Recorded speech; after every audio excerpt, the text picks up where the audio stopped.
Hello there and a very good evening. You're watching Primetime News on TV1. I'm Dasani Athada for News First, and let's start off with a look at tonight's headlines. President meets the governors and orders them to have northern province lands released by the 31st of December. Angunukola Palace prisoners end their protest. One killed in shooting in Uruboka. Hill country leopards threaten everyday life.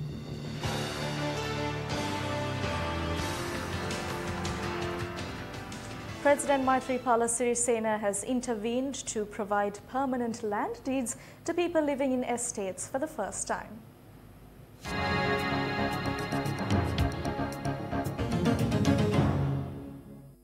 Issuing a communique, the President's Media Division said special attention was drawn towards issues faced by the people living in estates during the discussions. President Sirisena has also instructed the provincial governors to complete the return of the lands taken over by the security forces in the north and east to their original owners before the 31st of December. The President made these statements during the 2018 review of the Provincial Council, which took place at the President's office. Governors, Chief Ministers and Provincial General Secretaries and several other officials attended the discussion. Galle Dialogue 2018, the International Maritime Conference organised by the Ministry of Defence, started today under the theme Synergising for Collaborative Maritime Management. President Maithripala Sirisena presided as the chief guest of the conference.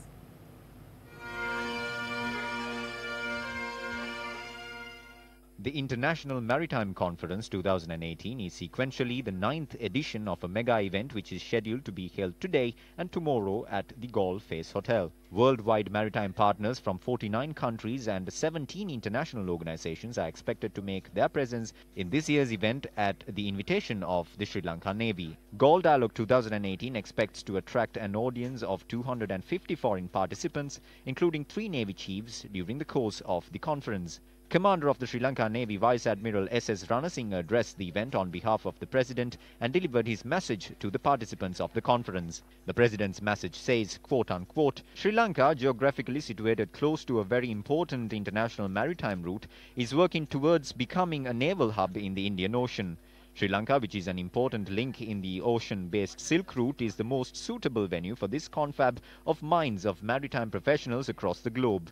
The conference is believed to give enough impetus to cruise the Navy ahead while strengthening the security in our seas, partnering with the regional and extra-regional navies. Also, the visionary leadership of the President and the directives of the Commander of the Navy remains to be the driving force in the successful organization of Galle Dialogue 2018. Chief Justice Nalin Pereira says it is when truth alone triumphs in courts, the judiciary can expect the people to have faith in the judicial system. In his speech when taking up duties in his new position, he added the integrity of officers functioning in the administration of justice is a must. Chief Justice Nalin Bandara claims there cannot be an independent judiciary without an independent and fearless bar in the country. He notes the respect for the judiciary is not enhanced when judges at the lower level are criticized intemperately and castigated publicly. Whatever the complaints or grievances one may have must be first brought to the notice of the Judicial Services Commission or to the attention of the Chief Justice himself. The new Chief Justice stressed if any criticism directed to judicial institutions transgresses all limits of decency and fairness or displays a total lack of objectivity, or when there is a deliberate attempt to undermine the dignity of courts, then it amounts to contempt of court. Also in a headline-making story, one person was killed in a shooting that took place this morning in the Dampahala area in Uruboka, Matara. The shooting took place at around 8:45 this morning on the Dampahala School Road in Uruboka. According to the police media spokesperson, SP Ruwan Gunasekara, the deceased was a 44-year-old officer serving at the Divisional Secretariat in Pascoda. The police further said, while the victim was travelling on a motorcycle, the gunman had come on another motorcycle and fled the scene following the shooting. Our correspondent said, after the residents informed the police about the incident, the victim was taken to the hospital by the Uruboka police and later succumbed to his injuries. The deceased has been identified as Marupulige Sumudu Chaminda Dayaratna, who was a resident of Falasmulla Kurassa. He was also a father of 2. The remains are laid at the Hiyugoda hospital. Further investigations are carried out by the Uruboka police. The Ministry of Finance and Mass Media issuing a release says the government is following a transparent mechanism on the divestiture process of Hyatt and Hilton hotels. However, the process is still questionable. The Ministry of Finance and Mass Media and the Ministry of National Policies and Economic Affairs publishing an advertisement called for expressions of interest for Hyatt and Hilton hotels. The advertisement said that the EOIs will have to be submitted before the 31st of October. Newsfirst raised several questions regarding this, and one problem highlighted was the fact that the investors only had 9 days to submit their EOIs apart from their holidays. Another question that was raised was whether an investor was already selected for the 2 hotels to be handed over to. Today, the Finance Ministry issued a rather lengthy statement on the topic. The release says via the EOI advertisement placed, interested parties have to indicate their business, financial strength and which hotel asset they have an interest in purchasing. When they contact the financial advisors, the investors will be sent a simple one-page format to fill out basic information about themselves, and information on the hotels that is non-confidential will be given to them. The release goes on to note if investors need more time to respond to the one-page format, they can request for this. Therefore, the expression of interest does not require a priced bid.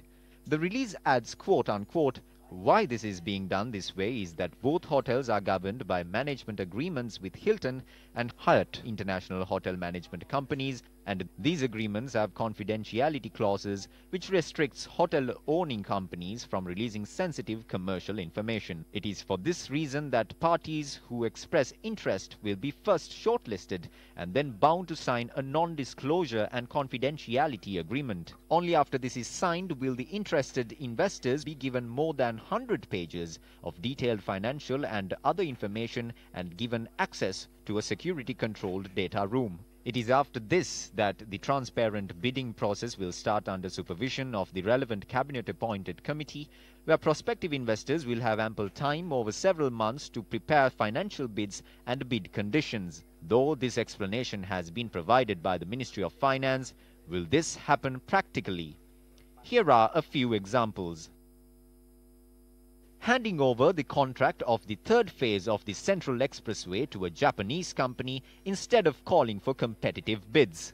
The agreement reached to hand over the Hambantota port to a Chinese company when another Chinese company was competing for it. The contract for the LNG power plant in Kerawalapitia has not been awarded as yet. The Volkswagen factory and the Horana tire factory are 2 more examples for saying one thing to the people and doing something completely different. There are several more examples of this nature during the past 3 years. Will a similar fate befall Hilton and the Hyatt hotels? The people are watching. EPF and other public funds worth over 500 million rupees has been wasted by a group including the former President's Chief of Staff Gamini Senarath on the Hyatt Hotel. In a backdrop where a court case is ongoing into the matter, we reiterate, the people are watching. The Minister of Petroleum Resources Development Arjuna Ranatunga today said in a gathering of data of the possibility of searching for oil in the Mana Sea Basin has begun. The minister expressed these views when addressing a media briefing regarding the progress of projects in search of fuel and natural gas. We will sign a deal with a company called Sambuja in 2018. On the 2nd of September, we began work using a special vessel to collect data from the JS5 and JS6 blocks. During this, we were able to collect a lot of geographic data after 35 years. We have taken money from the petroleum companies to gather data, and we plan to continue to do so even in the future. We can generate an income by selling this data as well. It is only when we have this data that we can call for tenders from these large-scale oil companies. There is now an interest among the global market to join in these excavations. We will bring in the vessel as soon as possible and then have discussions with them before beginning this data collection exercise. From today, we will begin the exercise of collecting data from the Mana Basin. Opinions were also expressed regarding the government's plan to develop the Trincomalee oil tanks together with the Indian Oil Company.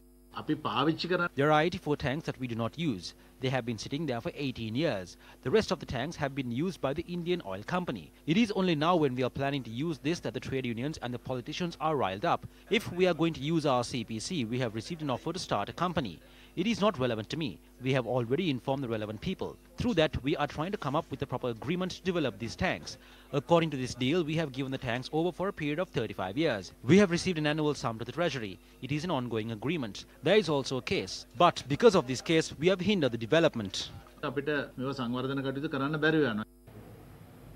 An accountant found guilty of criminal misappropriation of 17.4 million rupees from the Water Supply and Drainage Board of the Trincomalee district was sentenced to 10 years rigorous imprisonment by the Trincomalee High Court. The case was taken up before High Court Judge M. Ilanchelian today.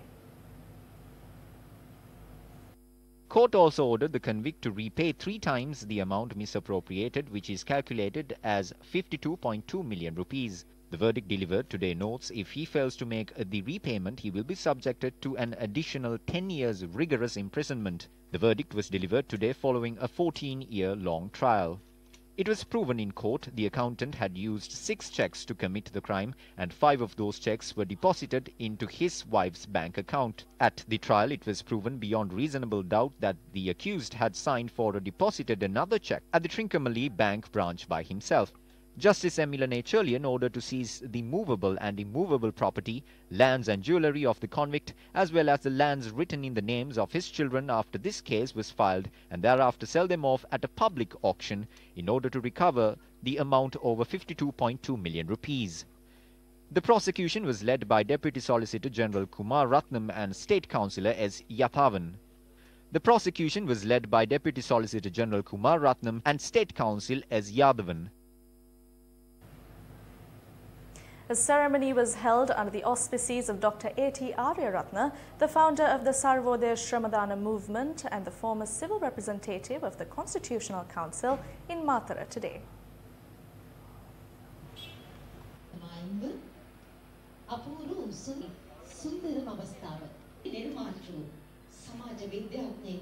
Mahabankuwe hitiya maha mode lokke awurudu 6කට කලින්. ඒ මිනිහා මට There was a fool at the central bank 6 years ago. I met him in Washington. The World Bank in Washington invited me to explain the logic that we introduced. The hall was filled with 5,000 staff members at the time. I presented a logic explaining if you follow this path only, you can maintain your spiritual values to them.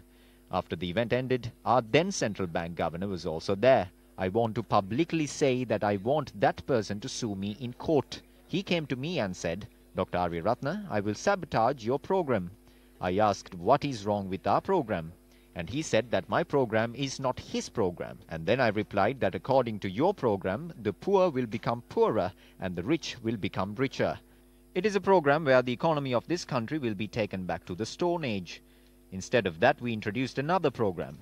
The logic that I introduced to this country after working for over 20 years of my life, reading every book I know, working so hard to gather valuable information, and was finally executed in 5,600 places, was ruined by this man by one pen stroke 6 years ago. It was not a logic that made the people of this country drench in debt. Look now, none of our leaders have an idea as to how we should escape from this debt trap. It is because we started in the wrong way. People like them provided consultation to the government back then, and the present is of no difference.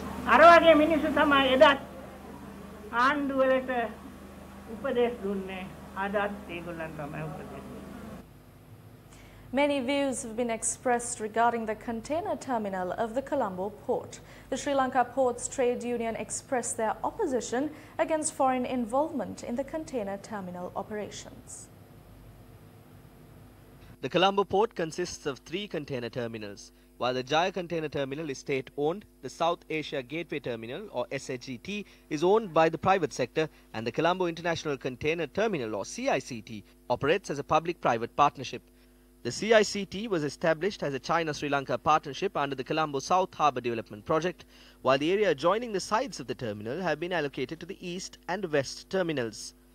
The Sri Lanka Ports Authority has already constructed many parts of the port and the East Terminal, including a 440-metre-long jetty, which costs 80 million rupees. These funds were obtained by the Ports Authority from a state bank. However, only land has been allocated for the West Terminal thus far. Few days prior to Prime Minister Ranil Wickremesinghe's official visit to India, Indian newspaper The Hindu reported that a heated debate took place between President Maithripala Sirisena and Premier Ranil Wickremesinghe during a cabinet meeting over the east terminal of the Colombo port. The Hindu states that the president objected India's involvement in any development project relating to the container terminal of the Colombo port. However, it was also reported that Prime Minister Ranil Wickremesinghe had pledged to New Delhi to commence the project with our neighbouring country. This pledge, however, has raised many concerns. At the end of the Prime Minister's official visit to India, the Prime Minister's office and Ministry of External Affairs of India stated that Indian Prime Minister Narendra Modi was concerned over the delay of the commencement of the joint projects as per an MOU signed in 2017. However, this agreement that was signed on the 26th of April 2017 does not include any information regarding an east terminal at the Colombo port. The 9th sentence of the agreement reads, quote, a container terminal in Colombo port as a joint venture which includes Indian investments, considering that majority of transshipment in Colombo port is related to India. GOSL will announce the award of the contract in this regard by the end of 2017, unquote. However, the agreement does not clearly state that the east terminal of the Colombo port will be used for this purpose. The manner in which cabinet approval was received prior to the signing of this MOU between Minister Malik Samaravikrama and Minister of External Affairs of India Sushma Swaraj is also questionable. Accordingly, a cabinet paper was submitted to Parliament and had received approval the day before the signing of this agreement. However, cabinet approval was received on the basis that before agreements are signed on the individual projects mentioned in the MOU, the subject ministers will provide a cabinet paper for approval. This was further clarified through a statement made by the Prime Minister after his official visit to India.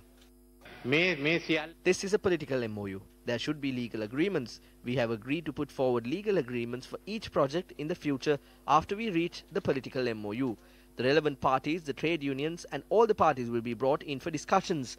Both sides have to commence the discussion after informing the other organizations as well. A cabinet paper has now been presented by the Minister of Ports and Shipping with the approval of the National Economic Council headed by President Maithripala Sirisena. According to the cabinet paper, the east terminal, considered to be one of the deepest ports, requires expansion to increase large container vessel operations. This expansion project will commence with investments made by the Ports Authority. This is also discussed between President Sirisena and the Indian Prime Minister during the President's recent visit to Nepal. Accordingly, President Maithripala Sirisena had stated that there was no issue in India joining the West Terminal project. As reported by The Hindu, what agreement has the Prime Minister established with New Delhi over the east terminal of the Colombo port? What is the document that supports this agreement? Why is there such keenness to carry out a project that has not been agreed by the government? We are saying to our Prime Minister that you are not the owner of the national resources. How can you sell these? You have only given the authority to look after it. If the President is saying that he will not give it, if the Port Minister is saying that he will not give this, if the employees are saying that they are not selling it, why does the Prime Minister want to sell this? Dear Prime Minister, please don't ever try to sell this. If so, please make sure this is the end of your government. Selling this land would merely be a dream. We would like to tell you all, please go ahead with the decision that has been taken to include the East Terminal to Ports Authority. If not, another party of the government will bring up the decision and will get the approval from the cabinet to implement this. We would like to tell you that if this would get implemented, not only the Ports Authority but also the other technical work of the other terminals will also be stopped. Views were expressed today regarding the arrest of the Sri Lanka Freedom Party's Mavanella organizer, Mohammad Imitiaz Kader, who was found holding a weapon without a license. We have heard about the SLFP organizer in Mavanella being caught while possessing new weapons and bombs and holding them in storage. Another local government politician in Alawa broke his handcuffs and tried to escape. Some are caught while possessing drugs. Even the weapons that are discovered are of no small amount. A few days ago, the SLFP organizer for Mavanella was caught while possessing weapons. They are acting on it, but we do not know what will happen in the future. But if we look to the past, in situations like the Avantgarde incident, the weapons were in shiploads. They robbed in shiploads. Why is Nisanka Senadipati out in the open? Today they are going out having forums called Viatmaga. But even Gotabaya Rajapaksa's name was connected to this. Why is the law not being enforced on them? While Avantgarde maintained a floating armory and another storage at the BMICH, when the present government was in the opposition, the irregularities surrounding the armory was something they constantly brought to light.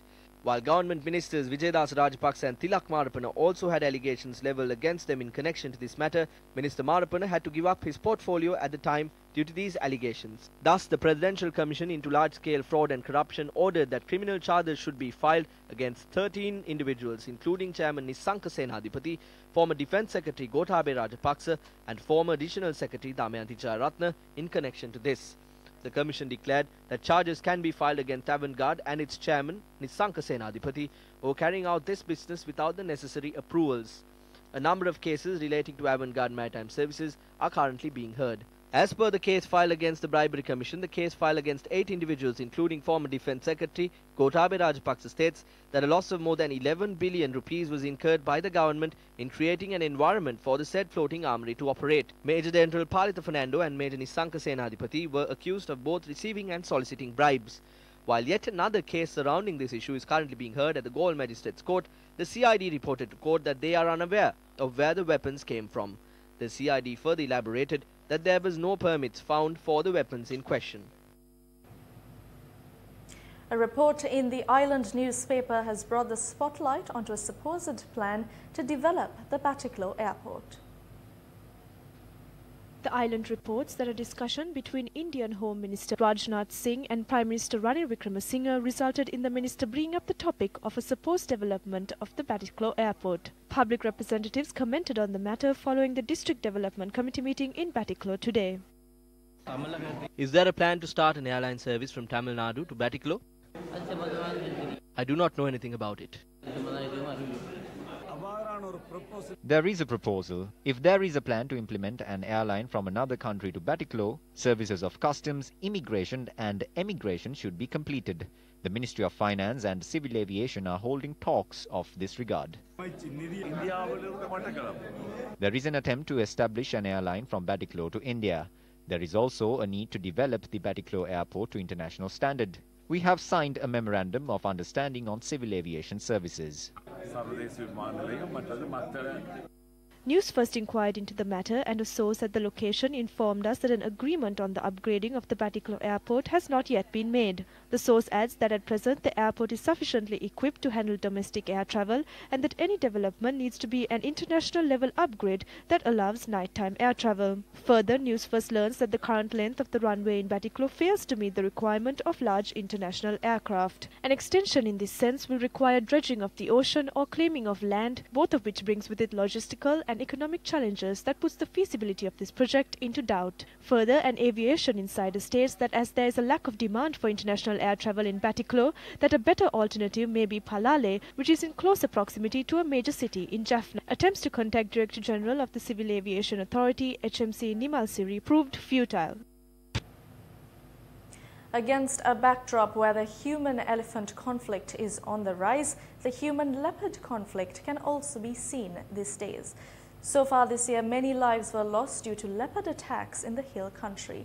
But we merely cannot forget the leopards that were killed due to the actions of us humans. It was reported a few years back about the disturbance caused by the hill country leopards in areas such as Norton Bridge, Deltotta, Galaha, Talatuoya and Nawalapitia. Tea estate workers and other planters in the hill country was affected by the leopards and their daily operations were hindered by this. It was reported yesterday that a female estate worker was attacked by a leopard.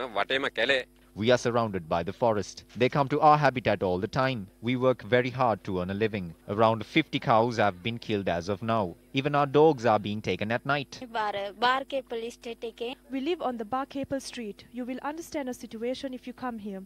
We basically live inside a forest. There are tigers everywhere. It is with greatest difficulty that we raise our children and send them to school. My mother was killed by a leopard. It is difficult for me to continue my studies.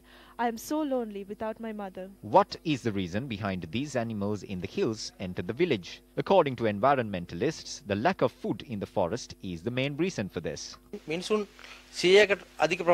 More than 100 people have been injured and 2 people have been killed.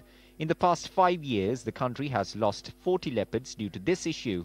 We need to preserve these animals. We can identify leopards as an indigenous, rare animal in our country.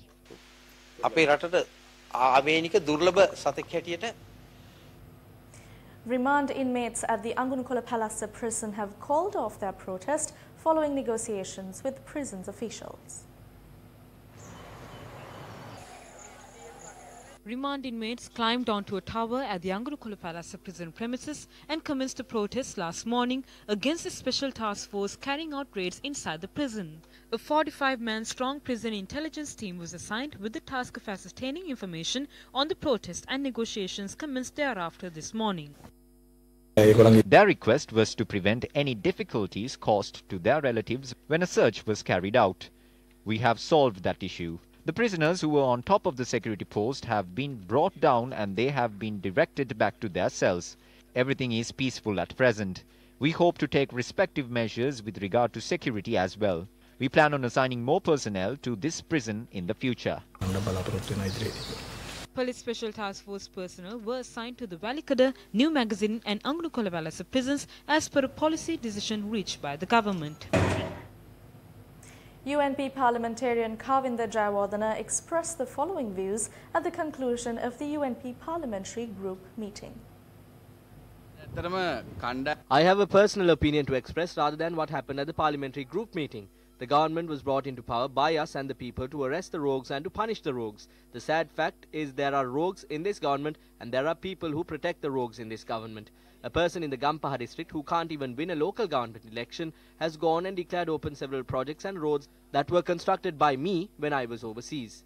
We have one thing to say to the government. If they are protecting the rogues, if they are appearing on behalf of the rogues, we will join any force to send them home and work against them. If someone in the party is protecting the thieves, we will not be with them. Yes, I am. They provide many opportunities to the rogues. Police media spokesperson SV Ruan Gunasekara said the Criminal Investigations Department arrested the Chief Financial Officer of the Sri Lanka Cricket, Nandana Disanayaka. And that's a wrap of Primetime News for tonight. Stay tuned for Face the Nation, where industry professionals express their views on the economy and the upcoming budget. For the Newsfirst team, I'm Dasniya Thawar. Good night.